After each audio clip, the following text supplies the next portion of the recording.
7 milhões de brasileiros desempregados no Brasil. Famílias correm em busca do mercado informal para sobreviver. As dificuldades de conseguir o primeiro emprego. É sobre esse assunto que vamos falar hoje aqui no CJC News Reportagem.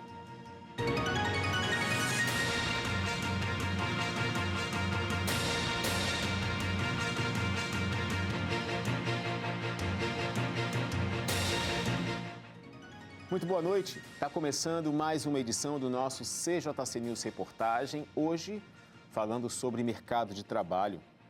Isso porque, segundo um novo levantamento divulgado pelo Instituto Brasileiro de Geografia e Estatística, a taxa de desemprego atingiu a marca de 6,8% no trimestre encerrado em fevereiro, registrando uma alta de 0,7 ponto percentual em comparação ao trimestre anterior. Vamos conferir.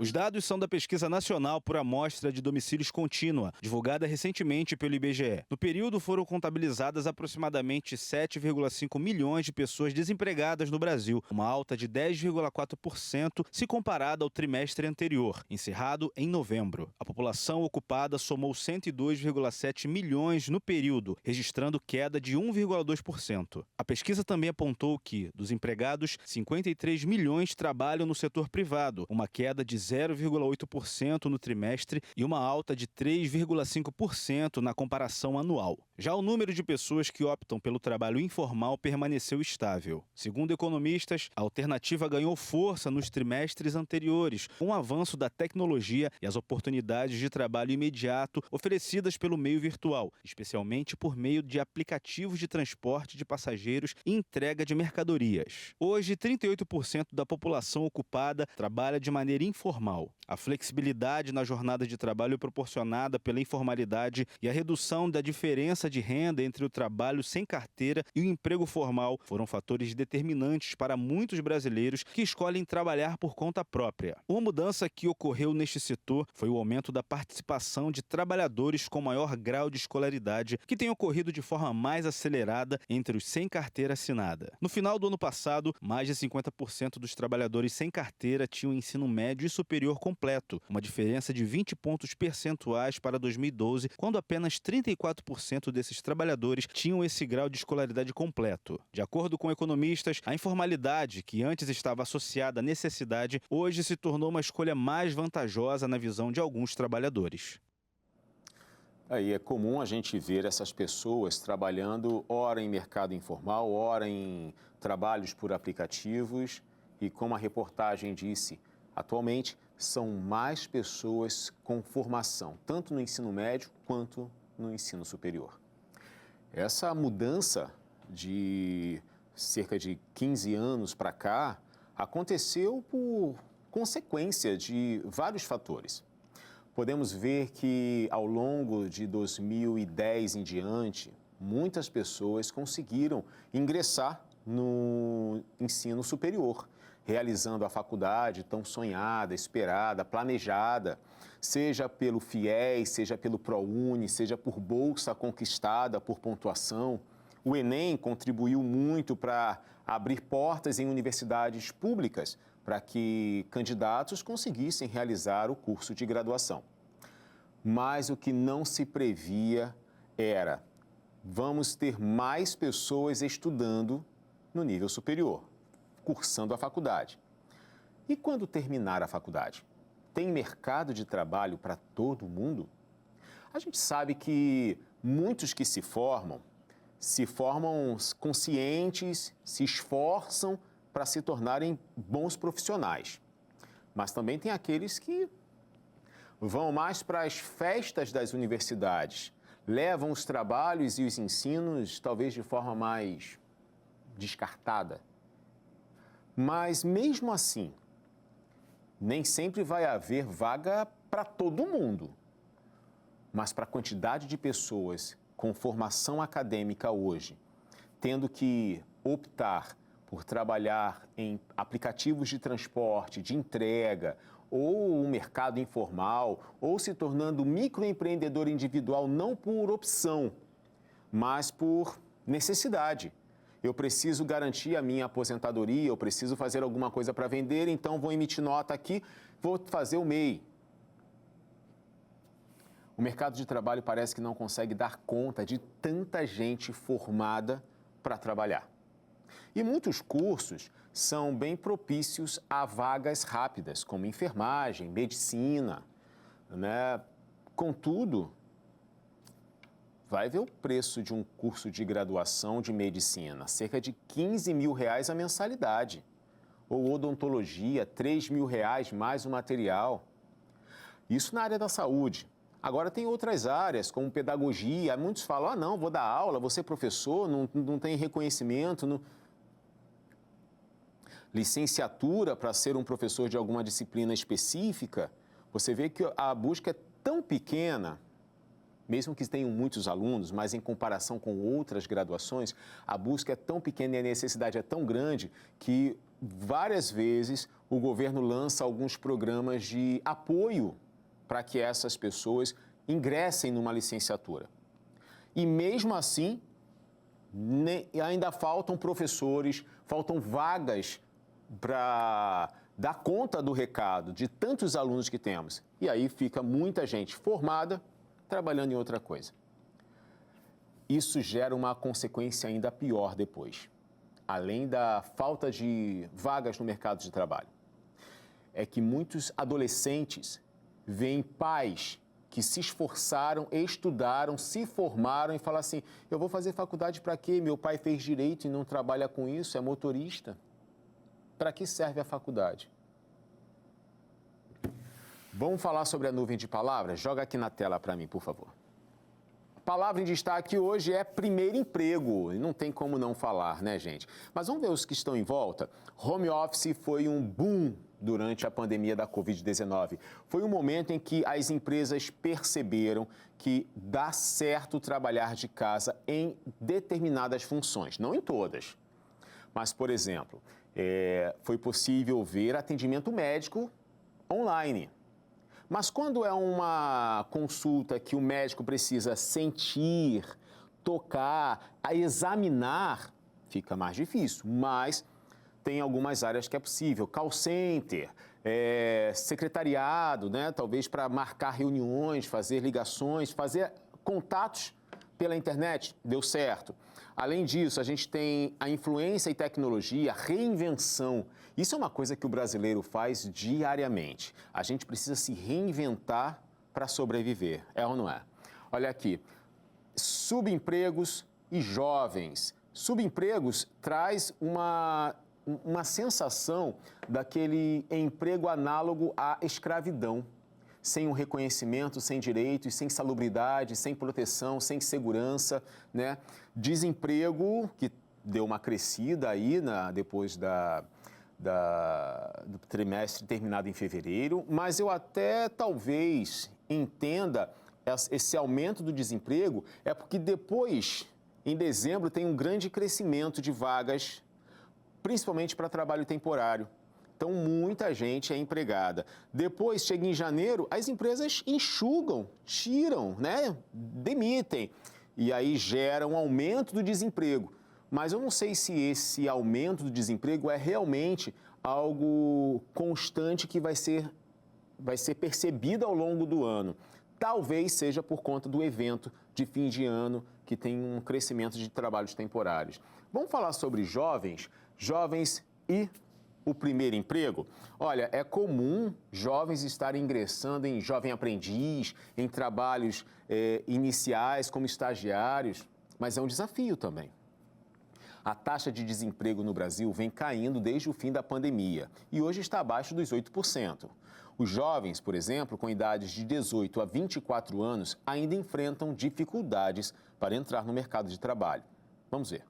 A taxa de desocupação é o dobro da média nacional, segundo dados do IBGE. A falta de experiência, junto à ausência de um diploma, faz com que 79% dos jovens entre 18 e 24 anos sintam-se inseguros sobre suas habilidades durante a procura por emprego. Mais de 2/3 dos jovens dizem não possuir experiência profissional exigida pelas empresas. Para 30%, a existência de muitos candidatos por vaga é uma grande dificuldade e 18% responderam que as empresas estão exigindo exigindo qualificações que não possuem. Os números mostram que, entre as incertezas dos jovens entrantes no mercado, também estão a preocupação na escolha do emprego e o medo de fazer entrevista. Os mais velhos, por sua vez, se preocupam mais com a cultura da empresa e a concorrência. Para aumentar as chances de colocação no mercado de trabalho, jovens e adultos estão tendo que tomar algumas atitudes, como cadastrar currículos em sites de emprego, realizar matrícula em cursos profissionalizantes ou estudar por conta própria e também fazer networking.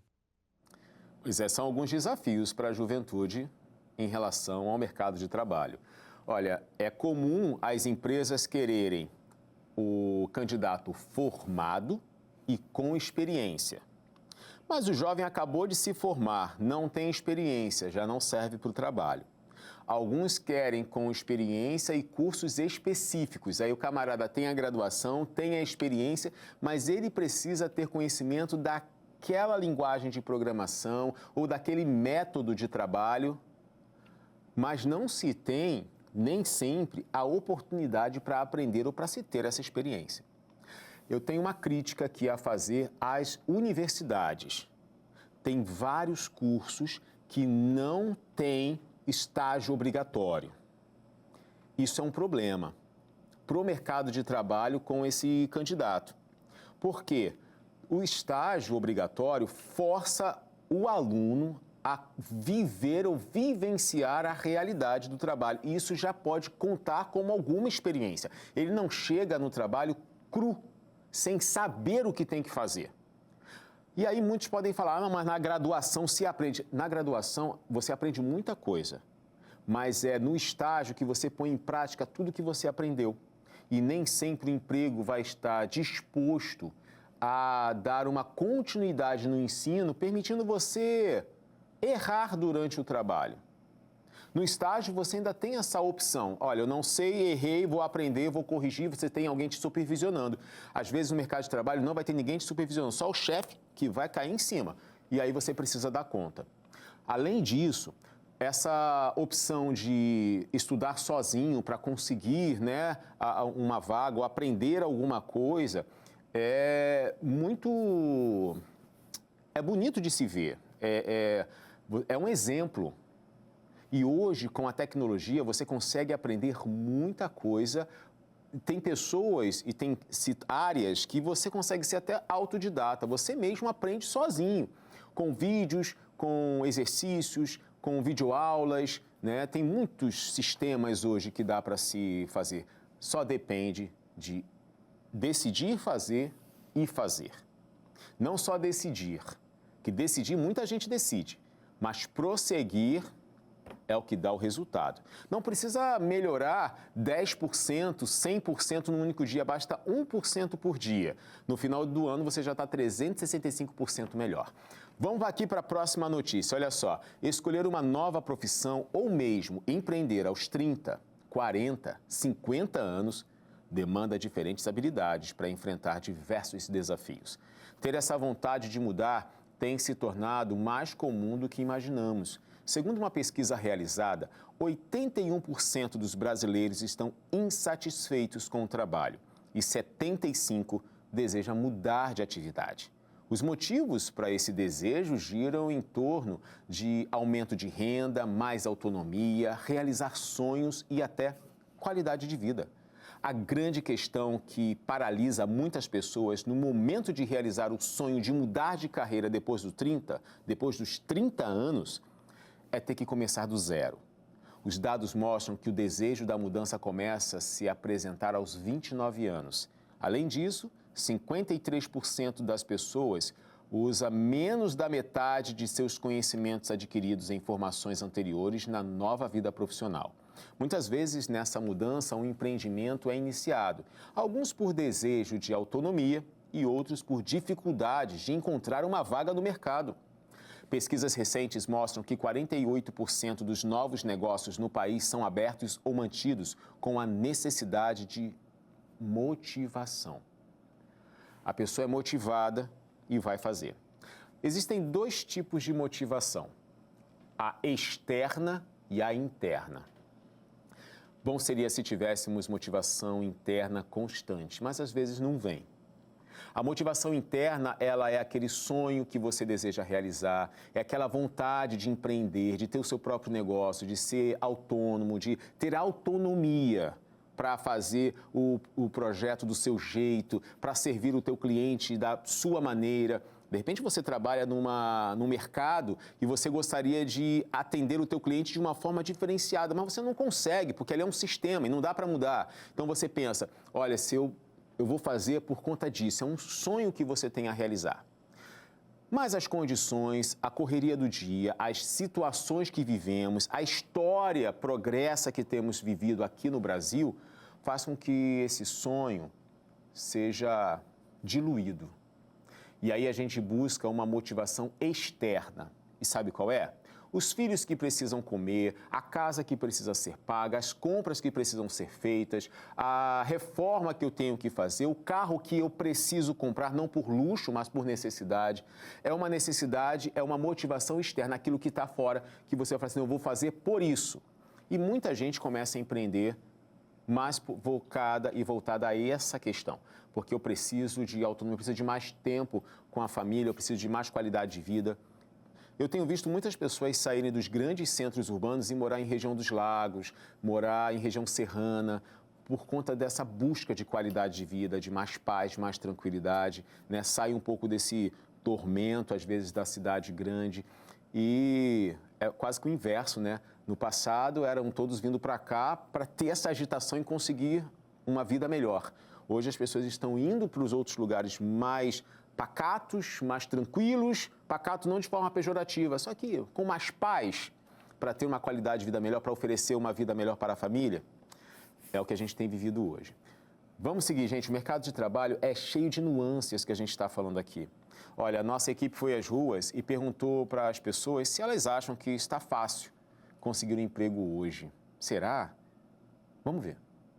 Olha só, está difícil porque as oportunidades são poucas em relação à necessidade, entendeu? Porque muitas vezes o cara está desempregado. Aí ele corre atrás, chega ali e encontra uma empresa que arruma um emprego para ele. Mas ele escraviza esse cara, porque ele está precisando, aí paga um salário mínimo, faz desconto, no final o cara tá ganhando, vai ganhar R$800 para trabalhar 8 horas. Cara, depende da situação. A gente sempre opta pelo que é mais tranquilo pra gente, uma escala 5x2 e tal, que é até o mais adequado para todos, né? Porém, tá bem difícil de receber um salário um pouco maior do que o salário mínimo, porque querendo ou não, o que implica na dificuldade é isso, né? É um mínimo salário. Às vezes a gente se contenta com a escala 6x1, porém, por receber R$100 a R$150 a mais, porém tu descansa menos. Eu acho que não, porque eu acho que tem pouca gente qualificada. Não o ensino superior, mas o ensino médio, essa parte profissionalizante, eu acho que está com muito déficit ainda nesse país. Não está fácil não, porque o que acontece? Também a mão de obra também hoje em dia não estão se qualificando. Hoje em dia você vê muitos jovens que não querem estudar, preferem fazer vídeo no YouTube para poder ganhar vida. E por isso que o desemprego está desse jeito também, que a mão de obra é muito fraca. As pessoas não querem especializar nessa mão de obra para poder ter emprego. Aí, duas opiniões aí bem divergentes, né? De um lado, aqueles que acham o seguinte, não, a falta de opção, de uma boa carga horária, um bom salário, e do outro, olha, falta mão de obra qualificada. Eu acho que as duas respostas, elas não são divergentes, elas se completam. Muitos buscam, sim, um trabalho e é comum, é normal o cidadão buscar um trabalho que vai pagar melhor, que vai ter uma boa carga horária e às vezes não tem. Às vezes a necessidade faz o camarada trabalhar de segunda a segunda e às vezes sem folga. Ah, mas não pode, a lei diz que tem que ter folga. Mas tem casos e casos por aí, né? Enfim. Agora, a mão de obra não qualificada é um problema sério que a gente enfrenta no Brasil. Cursos técnicos, que é o antigo segundo grau, hoje ensino médio, infelizmente, tem deixado aí um gap, um buraco, um vazio entre o jovem e o trabalho. E também, como o último participante falou, muitos querem enriquecer aí com o YouTube. Tem gente que enriquece com o YouTube. Mas você já reparou que é igual jogador de futebol? Tem um monte de gente que joga futebol muito bem, que tem um sonho de ser jogador de futebol, mas só um grupo pequeno que ganha muito dinheiro. A maioria está ganhando 1, 2, 3 salários mínimos, jogando em clubes pequenos e estão tentando sobreviver quando recebem. YouTuber é a mesma coisa, tem um grupo pequeno que ganha milhões e tem um monte de gente que faz vídeo, não trabalha, fica só naquilo ali e não deslancha. A gente precisa entender, vou fazer o vídeo do YouTube, mas vou precisar me qualificar porque eu tenho que estar preparado para o que pode vir a acontecer. Com os avanços tecnológicos, a automação de algumas profissões passou a ser um assunto de destaque quando se fala sobre o futuro do mercado de trabalho. Como ele será afetado? O que vai mudar em relação às profissões que já existem? Pois é, estes e outros estão entre os questionamentos mais abordados sobre o assunto. Para os especialistas, a curto prazo, a mudança deve influenciar profissões que envolvam tarefas manuais, repetitivas e rotineiras, colocando máquinas e sistemas para realizar funções que antes eram feitas por humanos. Algo que já vem acontecendo há anos, mas que deve se intensificar com a chegada de novas tecnologias, como a inteligência artificial. O que ainda, segundo os especialistas, aumentará a produtividade e reduzirá os custos de produção para as empresas. Contudo, pode gerar efeitos negativos, como o aumento no desemprego estrutural e nas desigualdades sociais. Entretanto, apesar dos efeitos negativos, especialistas também apontam o surgimento de novas profissões focadas na operação, manutenção e desenvolvimento dessas tecnologias, principalmente no setor de desenvolvimento de inteligência artificial, que vem ganhando força nos últimos anos. Outro ponto que foi destacado é que não são todas as profissões que serão afetadas por esse processo. Uma grande parcela delas apenas passará por adaptação, exigindo mais qualificação e conhecimento no setor tecnológico. Você já chega numa lanchonete, numa rede famosa de fast food no Brasil e você já faz o seu pedido por uma tela de touch. Já reparou? Antes era uma pessoa que que recebia o seu pedido, registrava, recebia o pagamento. Agora não, agora você chega na tela, marca ali, paga, seu nome aparece. Não tem nem mais um ser humano para anunciar o seu nome. O próprio sistema já coloca o seu nome na tela, quando fica pronto, aparece ali, você vai lá, pega. Por enquanto, ainda tem, pelo menos nas que eu vou, tem um ser humano que monta o lanche. Mas eu já vi vídeos na internet de que as próprias máquinas montam os kits de lanche e já entrega. Você vê que já começou. Hoje a gente já vê também a inteligência artificial atuando em outras áreas, além desse atendimento direto ao público. Mas, como eu acabei de falar, os especialistas estão dizendo que podem surgir e vão surgir muitas vagas para operar essas tecnologias, para desenvolvimento, para manutenção. Só que você já reparou que todo curso especializado na área de tecnologia, de informação, informática, não são cursos baratos e nem de fácil acesso? Pois é. Eu conheço alguns profissionais da área de TI que investem pesado em cursos para se aprimorar. Essas vagas vão surgir. O interessante é se preparar a partir de agora, o quanto antes. Já estamos atrasados, mas o quanto antes melhor. Vamos começar. E mesmo que seja caro, busque os cursos online gratuitos para você ter acesso à informação, vai atrás de bolsa, vai buscar saídas para isso. Porque a inteligência artificial a chegada da inteligência artificial é considerada a quarta revolução industrial no mundo. A primeira no século XVIII, com a chegada das máquinas, que promoveu aí a evolução dos produtos têxteis, que é de roupa, tecido.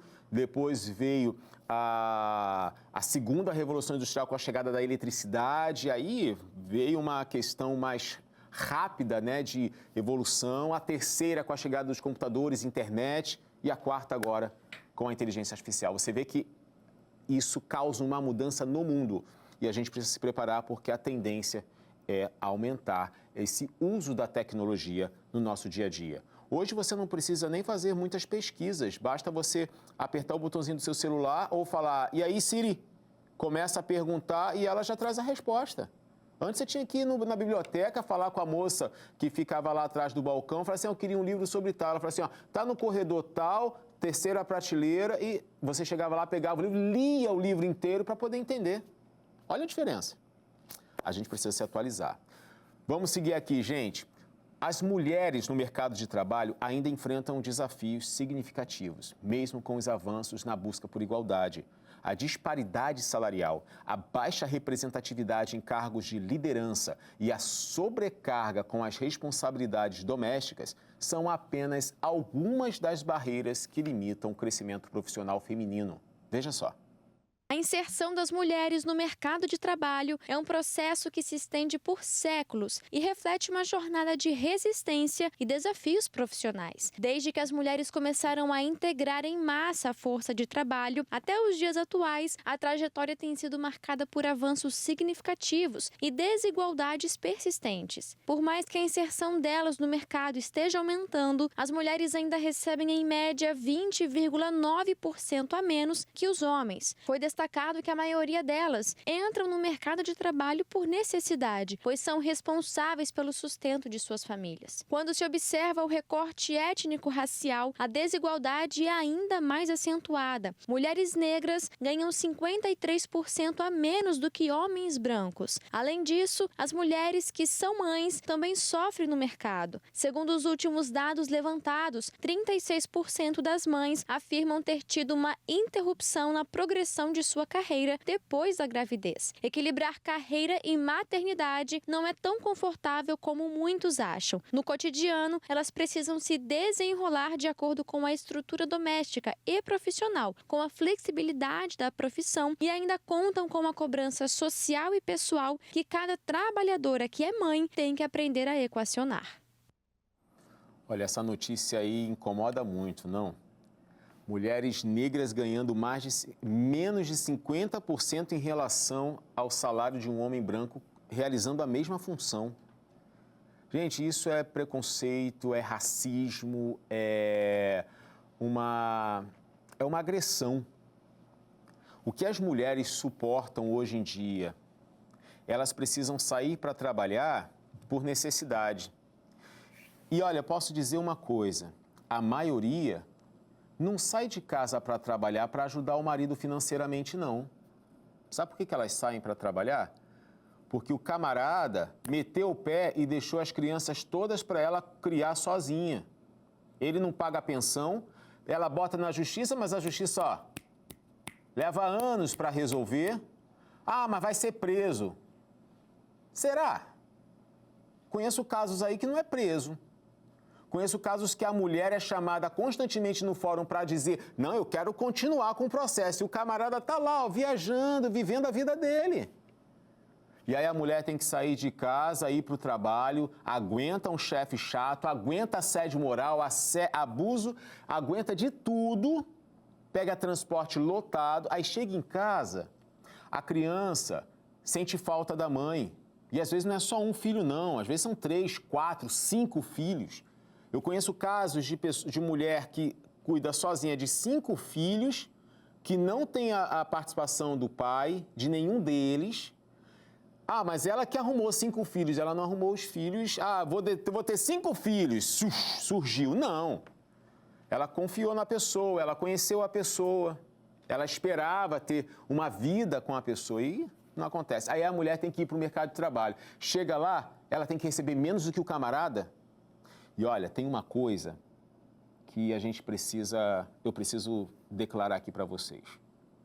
Entre um homem determinado e uma mulher determinada, o homem determinado perde feio para a mulher quando ela quer alguma coisa. Porque ela consegue força de onde não tem. E ela vai com sangue nos olhos para conseguir as coisas, principalmente se aquilo que ela quer é o bem-estar do próprio filho. Muitas vezes que o camarada não está nem aí para ele. Então, essa política toda, essas leis todas de defesa da mulher no mercado de trabalho deveriam ser mais punidas quando a empresa não cumpre o seu papel. E existe uma regra, existe lei que proíbe a disparidade salarial. Mas cadê a fiscalização e cadê a punição? Isso é o que mais falta no nosso país. Vamos para a próxima reportagem aqui sobre mercado de trabalho. Hoje o tema é sério, porque todo mundo está envolvido com isso. Mesmo no trabalho formal ou informal, a gente precisa de trabalho que a gente tem contas para pagar. O trabalho remoto, aquele home office, deixou de ser tendência para se tornar uma realidade consolidada em diversas áreas do mercado brasileiro. Impulsionado pelas medidas de isolamento social durante a pandemia da Covid-19, o modelo ganhou força e continua crescendo mesmo após o retorno das atividades presenciais, ao permitir que colaboradores desempenhem suas funções fora do ambiente corporativo tradicional, seja de casa ou até durante viagens. O modelo remoto reduz custos com o deslocamento, oferece mais flexibilidade de horários e permite que o ambiente de trabalho seja adaptado às preferências individuais. A Fundação Instituto de Administração já apontava, em 2020, que 46% das empresas adotaram o trabalho remoto como resposta à pandemia. No entanto, a adesão não foi passageira. Em 2022, a Cato, plataforma de recrutamento, registrou um crescimento, olha isso, de quase 500% nas vagas para home office em comparação ao ano anterior. Mais recentemente, uma pesquisa da Sodexo mostra que o modelo remoto ou híbrido, aquele que dia em casa, dia no trabalho, durante a semana, vai 3 dias no trabalho e fica 2 em casa, esses modelos continuam em expansão nesse ano de 2025, mesmo com o retorno de muitos profissionais ao ambiente físico da empresa.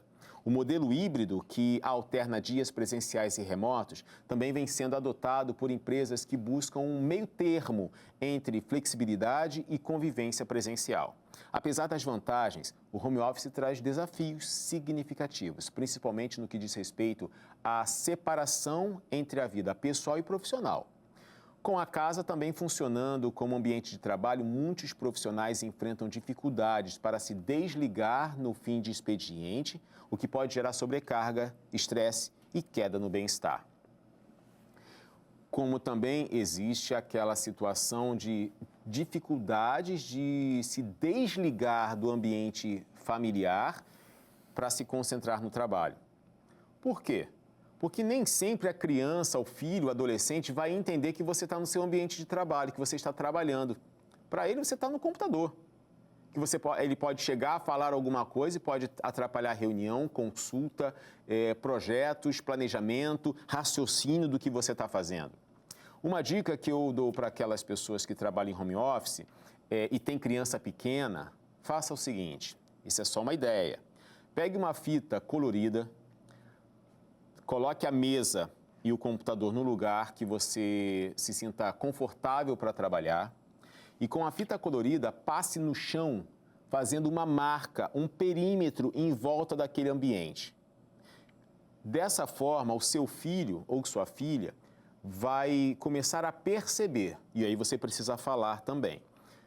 Aqui é o espaço que a mamãe ou o papai trabalha. Aqui é a empresa. Então, você pode vir até essa fita. Enquanto eu estiver aqui dentro, você não tem como falar comigo. Você tem que esperar eu sair. Isso vai ser mais ilustrativo para a criança entender. Fica a sua dica. E aí, se você tiver uma outra ideia, participa aqui, manda também, que pode ajudar muitos outros pais.